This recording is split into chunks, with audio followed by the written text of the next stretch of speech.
Let's start with Hare Krishna Mantra. Hare Krishna, Krishna Krishna, Hare Hare Ram, Hare Krishna, Hare Krishna, Krishna Krishna. Susamraja, Radha, Shri Radha, Radha, Shri Radha, Radha, Shri Radha. We are reading Bhagavad Gita as it is by His Divine Grace, A.C. Bhaktivedanta Swami Prabhupada, founder Acharya of International Society for Krishna Consciousness. We are in chapter 9, text 27. Whatever you do, whatever you eat, whatever you offer or give away, and whatever austerities you perform, do that, O son of good. Oh, I think we read 27. Yes. Let's move to text 28. Yes. In this way, you will be freed from bondage to work and its auspicious and inauspicious results.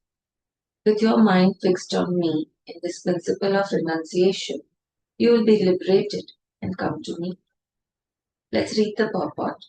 One who acts in Krishna consciousness under superior direction is called Yukta. The technical term is Yukta Vairagya. This is further explained by Rupa Goswami as follows. Rupa Goswami says that as long as we are in this material world, we have to act. We cannot cease acting. Therefore, if actions are performed and the fruits are given to Krishna, then that is called Yukta Vairagya. Means you're not so attached to the results, but you keep doing things because whatever comes out of it, you're going to offer it to Krishna. So you're doing everything with sadbhava. Because you're supposed to do it, you have to take action and you have to keep acting, correct? Because you are on earth and that is your role. For example, if you were on moon, then there it would have been a different actions that you are supposed to take, but you have to keep acting because you are in material world and material is supposed to be having people acting all the time. Yes, that's how it has been created. So action and reaction, action and reaction. So whatever reaction comes out of your action, we offer it to God. So we accordingly act. कि भाई ये act करने के बाद जो होने वाला है ना वो कृष्णा को जाने वाला है. So better act properly. You know, actually situated in renunciation, such activities clear the mirror of the mind, and as the actor gradually makes progress in spiritual realization, he becomes completely surrendered to the Supreme Personality of Godhead. Therefore, at the end, he becomes liberated, and this liberation is also specified. By this liberation, he does not become one with the Brahma Jyoti, but rather enters into the planet of the Supreme Lord. It is clearly mentioned here. Mam Upashyasi. He comes to me, back home, back to Godhead. There are 5 different stages of liberation, and here it is specified that the devotee who has always lived his lifetime here under the direction of the Supreme Lord, as stated, has evolved to the point where he can, after quitting this body, go back to Godhead and engage directly in association of the Supreme Lord. Anyone who has no interest but to dedicate his life to the service of the Lord is actually a sannyasi. Such a person always thinks of himself as an eternal servant dependent on the supreme will of the Lord. As such, whatever he does it for the benefit of the Lord. Whatever action he performs it as a service to the Lord. He does not give serious attention to the fruitive activities or prescribed duties mentioned in the Vedas. For ordinary persons, it is obligatory to execute the prescribed duties mentioned in the Vedas, but although a pure devotee who is completely engaged in service of the Lord may sometimes appear to go against the prescribed Vedic duties. Actually, it is not so. Yes. So there is a conflict where there is a pure devotee who is only following Krishna's will, which is coming to him as thoughts, and there is an ordinary man who is following Vedas. He's saying that there is no difference between these two. It is said, therefore, by Vaishnava authorities that even the most intelligent person cannot understand the plans and activities of a pure devotee. The exact words are Tanra, Vakya, Kriya Mudra, Vignehe, Vigneha, Vigneha, Na Bhujaya. Chaitanya Charitamrita, Madhya 23.39. It means a person who is thus always engaged in the service of the Lord or is always thinking and planning how to serve the Lord is to be considered completely liberated at present, and in the future his going back home, back to Godhead is guaranteed. He is above all materialistic criticism, just as Krishna is above all criticism. Yes. Let's move to text 29. I envy no one, nor am I partial to anyone. I am equal to all. But whoever renders service unto me in devotion is a friend, is in me, and I am also a friend to him.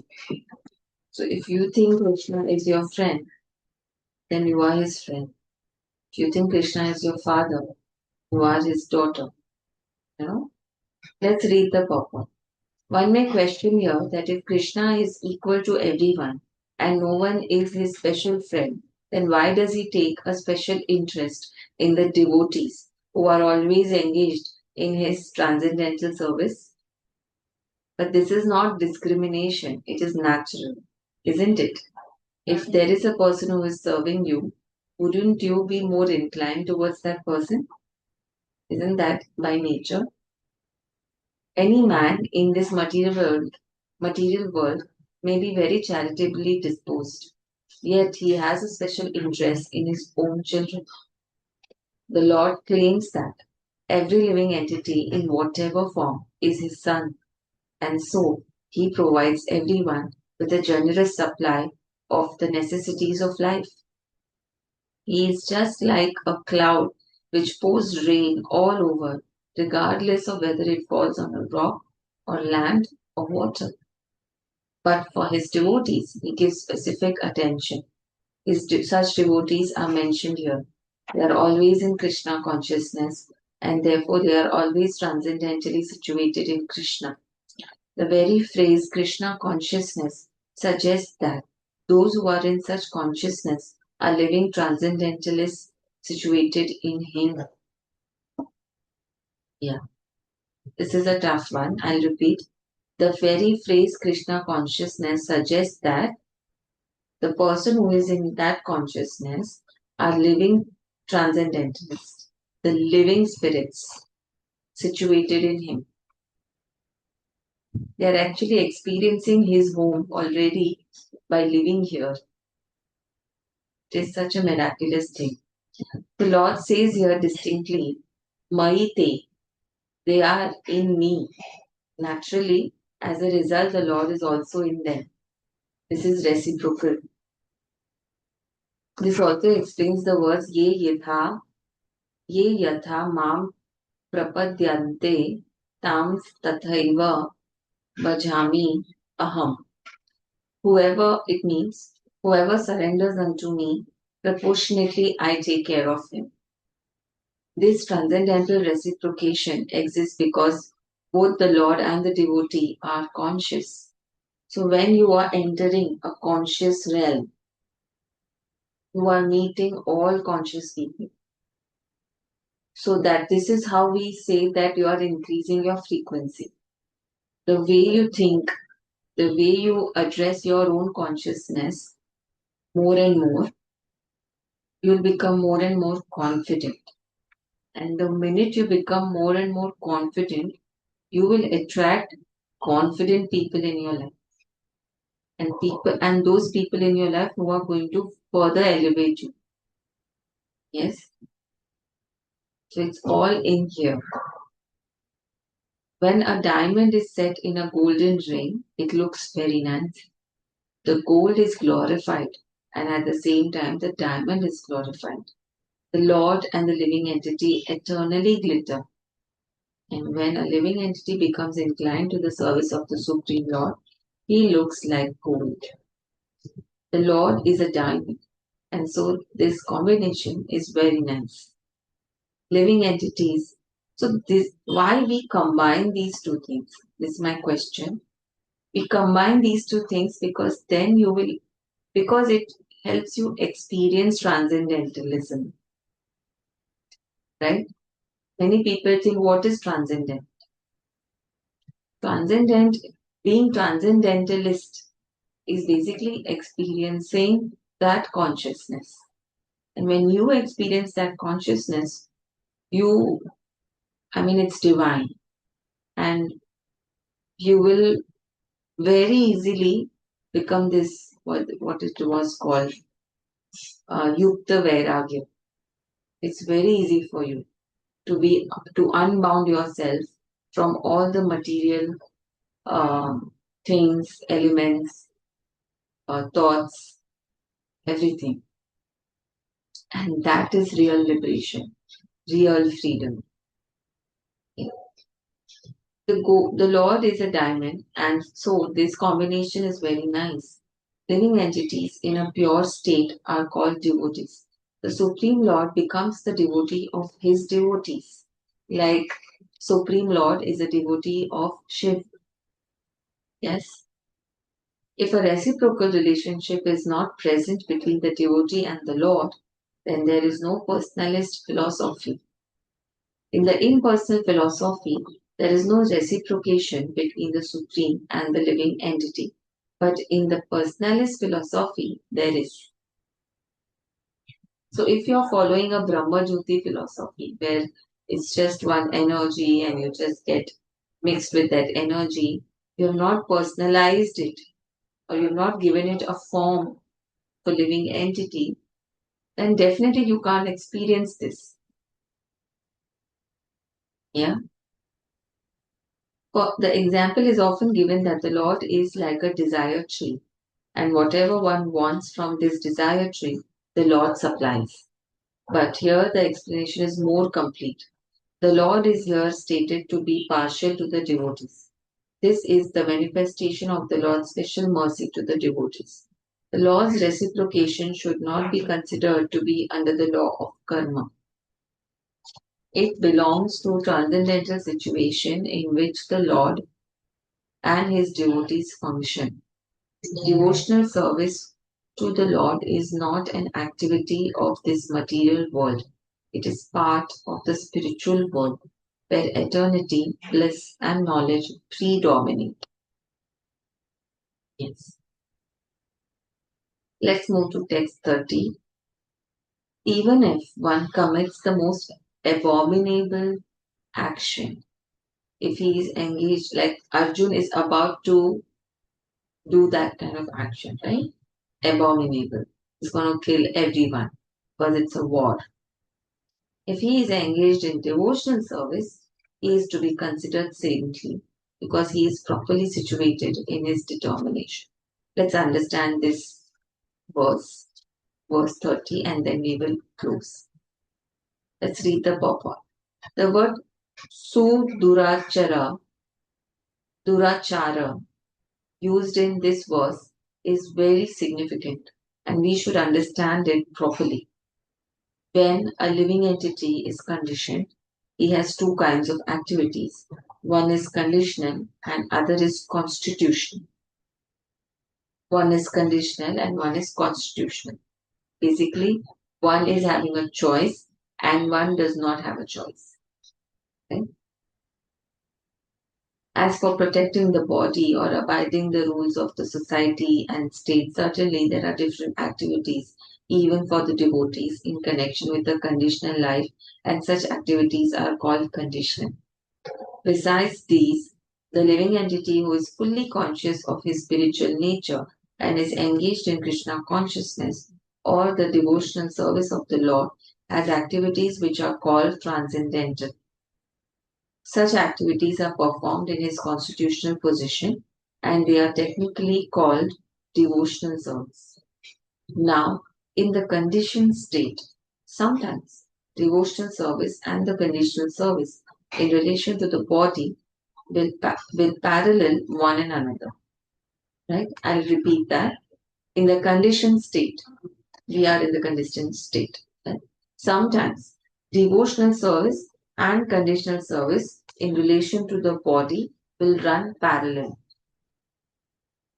So basically, when you're doing an action, it becomes also a devotional service and also a conditional service, both combined. But then again, sometimes these activities becomes opposed to one another. Yes. So how they become opposed to one another? या तो तुम pray करो या तो मेरा काम करो. या तो तुम प्रे करो या फिर तुम खाना खाओ. There are people who say that you pray your Lord and your stomach will become full. Generally, we refer to this kind of situation as dharam sankat. Why it is dharam sankat? Because there's a duty lying out there which is very important and you have to do it. There is no choice. And there is something that you really desire, something that you want to serve to Lord.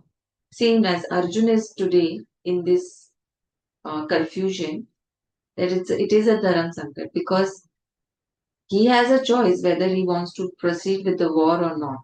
But if he wants to continue as a devotee of Krishna, then he has to follow what Krishna says. They're two opposite things. But he can bring these activities together after a realization that this is one and the same.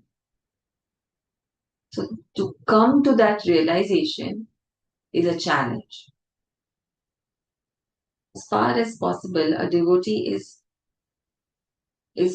very cautious so that he does not do anything that could disrupt his wholesome condition. He knows that perfection in his activities depends on his progressive realization of Krishna consciousness. Sometimes, however, it may be seen that a person in Krishna consciousness commits some act which may be taken as most abominable socially or politically. But such a temporary fall down does not disqualify him. In the Srimad Bhagavatam, it is stated that if a person falls down but is wholeheartedly engaged in the transcendental service of the Supreme Lord, the Lord, being situated within his heart, purifies him and excuses him from that abomination.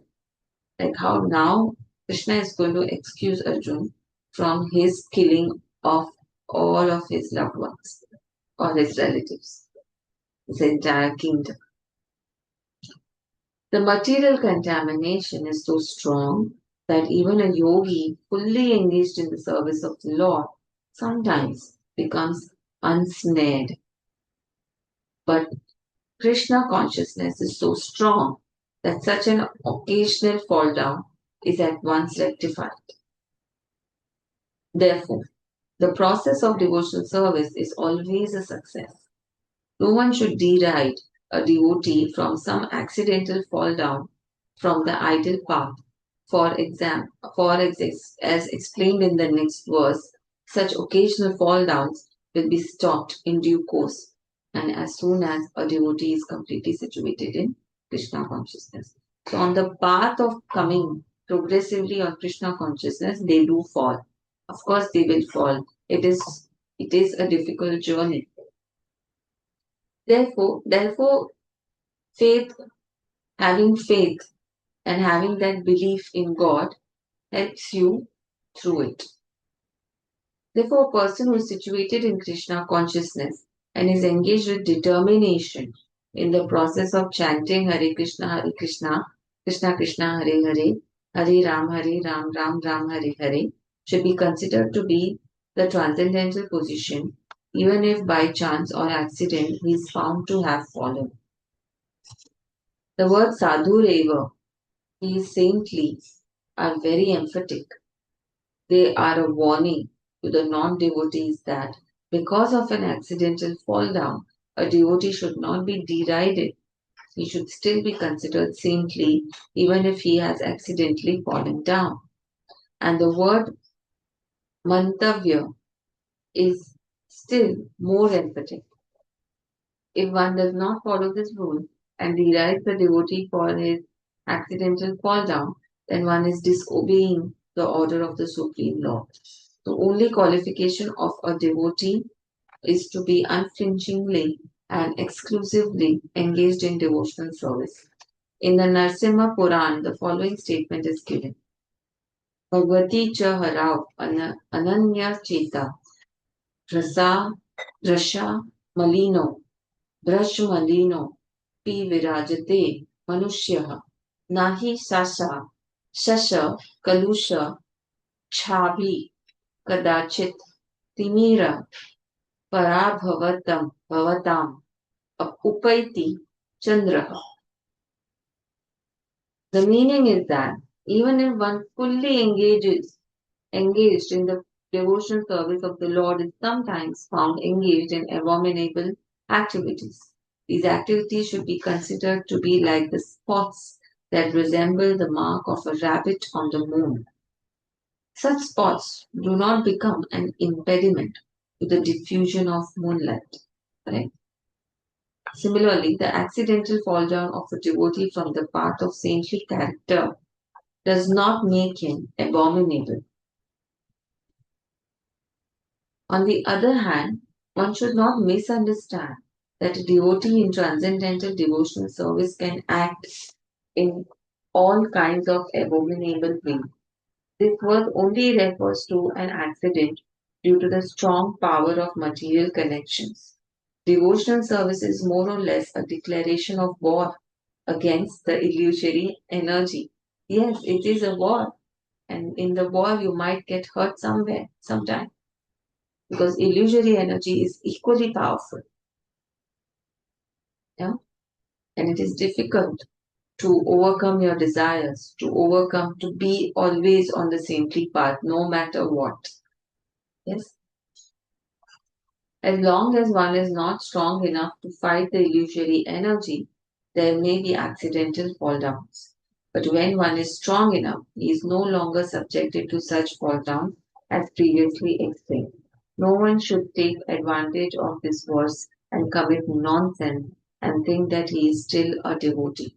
If he does not improve in his character by devotional service, then it is to be understood that he is not a high devotee. It's okay. At least he's a devotee. Yes. Let's end here with Hare Krishna Maha Mantra. Hare Krishna, Hare Krishna, Krishna Krishna, Hare Hare, Hare Ram, Ram Ram, Hare Hare, Hare Krishna, Krishna Krishna, Hare Hare, Hare Ram, Ram Ram, Hare Hare. Let's do some Radha Ja. Radha, Shri Radha, Radha, Shri Radha, Radha, Shri Radha.